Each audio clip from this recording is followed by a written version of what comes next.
Assalamualaikum warahmatullahi wabarakatuh. Ketemu lagi bersama saya Wiki Triana dengan mata pelajaran pemrograman dasar. Oke, untuk kelas 11 mungkin ini udah hal yang udah tahu mungkin ya untuk kelas 11, karena kelas 10 kemarin kelas 11 sudah belajar tentang pemrograman dasar, dan untuk kelas 10 ini hal yang mungkin kurang tahu mungkin ya, belum tahu mungkin ya. Nah, di sini saya akan menjelaskan sebuah materi tentang algoritma dan logika.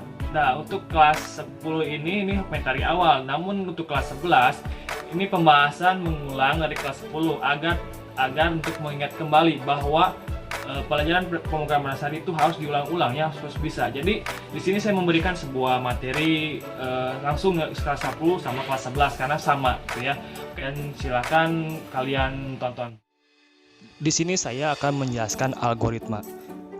Definisi algoritma, satu adalah urutan langkah-langkah atau by step yang sistematis untuk menyelesaikan sebuah masalah. Dan kedua adalah urutan logis pengambilan keputusan untuk pemecahan masalah. Urutan langkah-langkah logis pada penyelesaian masalah yang disusun secara sistematis. Oke, sejarah algoritma. Sejarah algoritma adalah sebuah rumus yang ditemukan oleh orang Arab. Namanya adalah Abu Ja'far Muhammad Ibnu Musa Al-Khawarizmi. Oleh orang Barat, Al-Khawarizmi disebut atau dibaca menjadi algoritm. Algoritm mempunyai arti proses menghitung dengan angka Arab. Al-Khawarizmi menulis bukunya yang berjudul Kitab Al-Jabar wal Muqabalah atau buku pemugaran dan pengurangan. Dalam algoritma, menjadi algoritma muncul karena algoritma sering dikelirukan dengan aritmetik. Lambat laun, algoritma berangsur-angsur dipakai sebagai metode perhitungan atau komputasi secara umum. Dalam bahasa Indonesia, algoritma menjadi algoritma. Di sini ada sebuah proses dan algoritma dan step by step atau langkah dalam algoritma. Satu, membuat telur mata sapi, dan kedua, merakit komputer, dan ketiga, kegiatan sehari-hari. Di sini saya akan menjelaskan step by step secara sederhana. Oke, di sini nomor 1, membuat telur mata sapi, dan algoritmanya adalah resep ya. Dan ketiga, contoh langkah dalam algoritma atau step by step ketika melakukan pemasakan membuat telur mata sapi.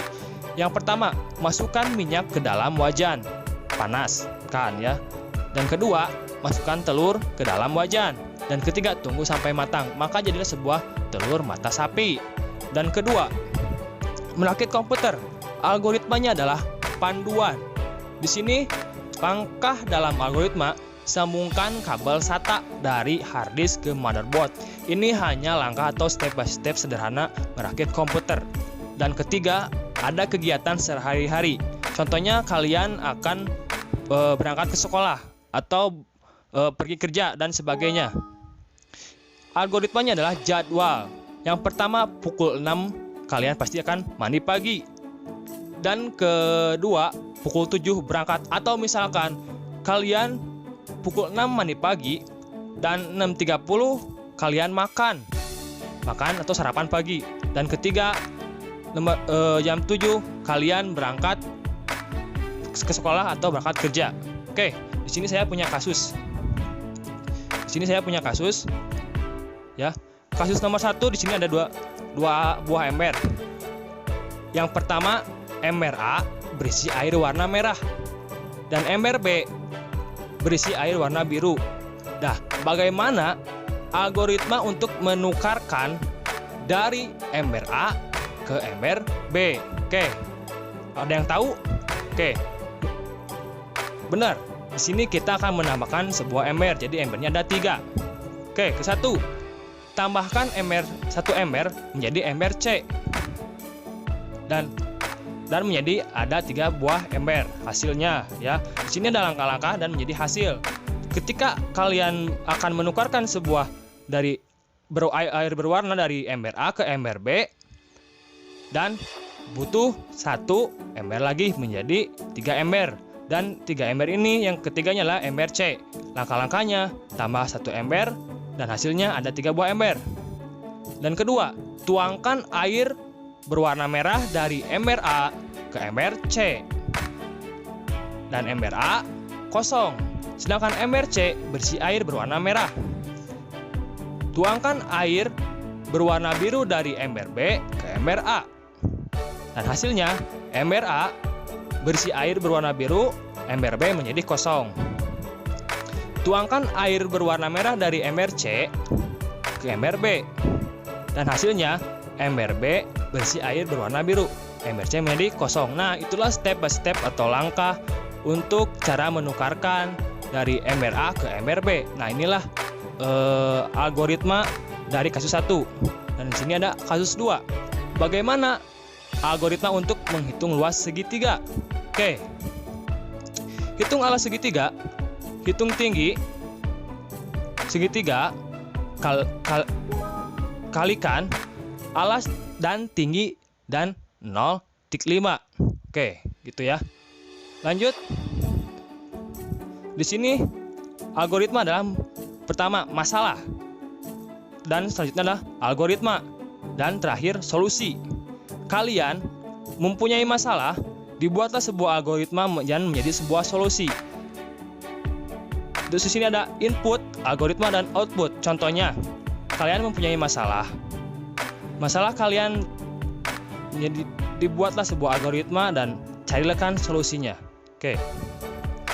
Secara umum, struktur algoritma terdiri dari 3 bagian, yaitu nama atau judul algoritma, kedua bagian deklarasi, dan ketiga bagian deskripsi.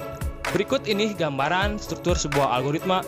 Algoritma, nama, underscore, algoritma. Penjelasannya adalah penjelasan mengenai algoritma yang berisi uraian singkat mengenai apa yang dilakukan oleh algoritma. Deklarasinya, sebuah bahan dan alat yang dibutuhkan selama algoritma dijalankan, atau dalam algoritma meliputi variabel yang dipakai, tipe, nama, konstansa, nama prosedur, dan nama fungsi didefinisikan. Dan deklarasinya adalah semua langkah proses atau statement algoritma dituliskan di sini. Biasanya langkah-langkah diberikan penomoran untuk memudahkan penelusuran dan organisasi. Oke, mungkin cukup sampai di sini sebuah penjelasan algoritma, dan untuk materi selanjutnya kita akan teruskan minggu depan. Terima kasih.